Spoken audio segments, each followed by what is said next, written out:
Every Toon down in Toontown liked Christmas a lot, but the blight who lived just north of Toontown did not. The blight hated Christmas, the whole Christmas season. Now please don't ask why. No one quite knows the reason. It could be that her bun wasn't made just right. It could be perhaps that her boots were too tight. Why in the world could boots affect how I feel about something? That's just absurd. But I think the most likely reason of all may have been that her heart was 2 sizes too small.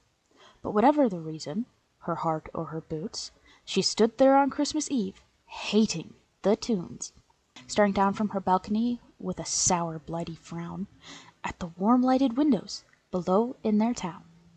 For every Toon down in Toontown beneath was busy, hanging mistletoe wreaths. And they're hanging their stockings, she snarled with a sneer.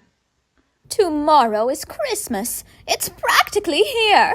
Then she growled, with her blighty fingers nervously drumming. I must find a way to stop Christmas from coming, for tomorrow I know all the Toon boys and girls would wake bright and early. They'll rush for their toys, and then, oh, the noise! Oh, the noise! Noise, noise, noise! If there's one thing I hate, oh, the noise! Noise, noise, noise! Then the Toon young and old would sit down to a feast, and they'll feast, and they'll feast, and they'll feast! Feast, feast, feast! They would feast on Toon pudding and rare Toon roast beef. Ugh, that is a feast I can't stand the least. And then they do something I hate most of all. Every Toon down in Toontown, the tall and the small, will stand close together. With Christmas bells ringing, they'll stand hand in hand, and those Toons will start singing, and they'll sing, and they'll sing, and they'll sing, sing, sing, sing! And the more the blight thought of this Toon Christmas sing, the more the blight thought. I must stop this whole thing. Why, for too long I've put up with it now. I must stop Christmas from coming. But how? Then she got an idea. An awful idea. The blight got a wonderful, awful idea. I know just what to do. The blight laughed in her throat. I'll make a quick Santa Claus hat and a coat. She chuckled and clicked. What a great blighty trick. With this hat and this coat, I look just like Saint Nick. All I need is a reindeer. The blight looked around, but since reindeer are scarce, there was none to be found. Did that stop the blight? Ha! The blight simply said, If I can't find a reindeer, I'll make one instead. She saw the little Titan named King, and she knew that he was the thing. Hey you! Come over here! So she took in King, and she took some black thread, and she tied a big horn on the top of his head. Do I really have to do this? It's so embarrassing! Look, you were the closest thing to a dog for this story. Now, do you want to get paid? Fine. Now, where was I? Oh, yes. Then she loaded some bags and some old empty socks on a ramshackle sleigh, and she hitched up King, who mumbled. She is such a hack. Then the blight said, Oh, shut up and giddy up! Ow! And the sleigh started down toward the homes where the Toons lay a snooze in their town. All their windows were dark. Quiet snow filled the air. All the Toons were all dreaming, sweet dreams without a care, when she came to the first little house on the square. This is stop number 1. The old blighty claws hissed, and she climbed the roof, empty bags in her fist. I don't like this, Odalia. Stealing from people is wrong. Oh, I don't like this, Odalia. Stealing from people is wrong. Oh, grow up and wait for the bags. When I do grow up as a Titan, I'll remember to smote you. What was that? Nothing! That's what I thought. Then she slid down the chimney, a bit rather tight. But if Santa could do it, then so could the blight. She got stuck only once, for a moment or two. Then she stuck her head out of the fireplace flue, where the little Toon stockings all hung in a row.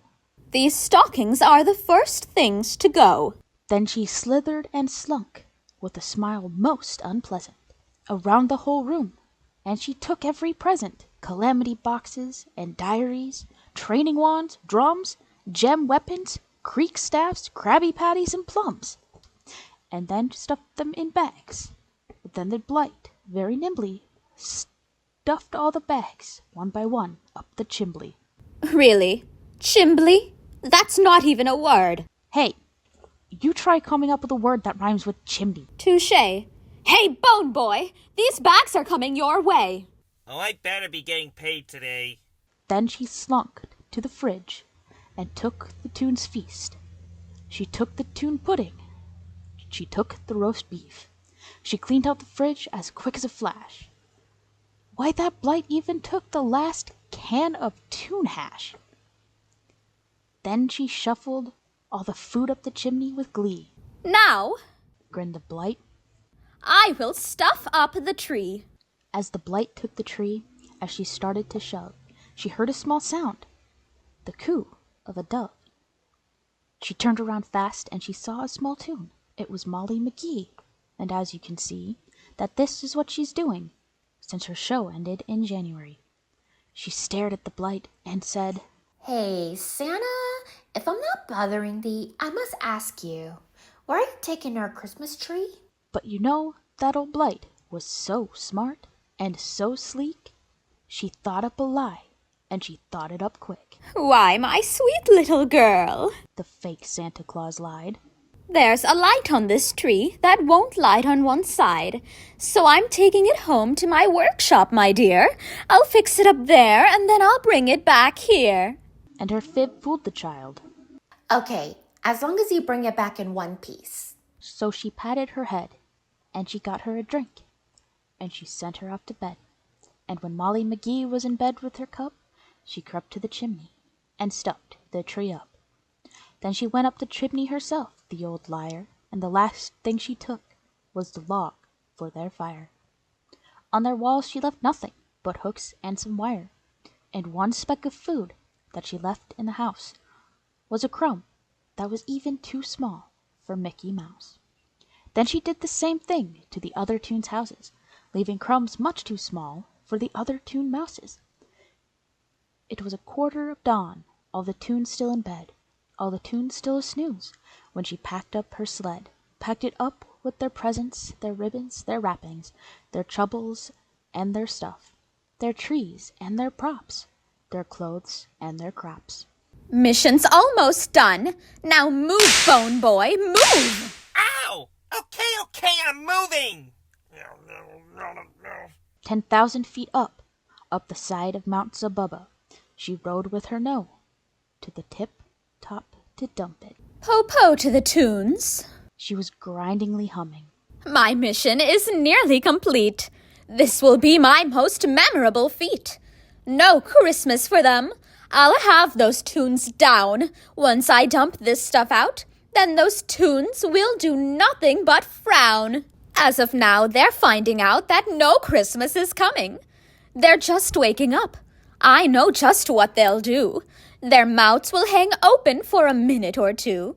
Then the tunes down in Toontown will all cry boo-hoo.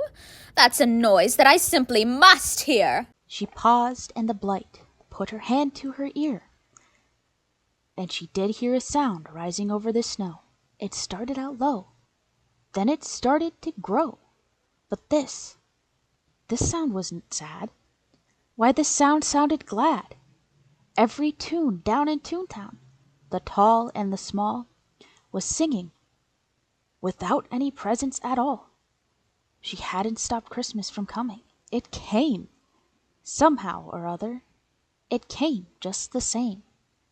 And the blight, with her blight feet iced cold in the snow, stood puzzling and puzzling. How could it be so? It came without ribbons. It came without tags. It came without packages, boxes, or bags. Maybe because, unlike you, they have the Christmas spirit. She puzzled and puzzled, till her puzzle of sore. Then the blight thought of something she hadn't before. Maybe Christmas, she thought, doesn't come from a store. Maybe Christmas, perhaps, means a little bit more. Excuse me, but I think this stuff is almost about to fall. Oh no!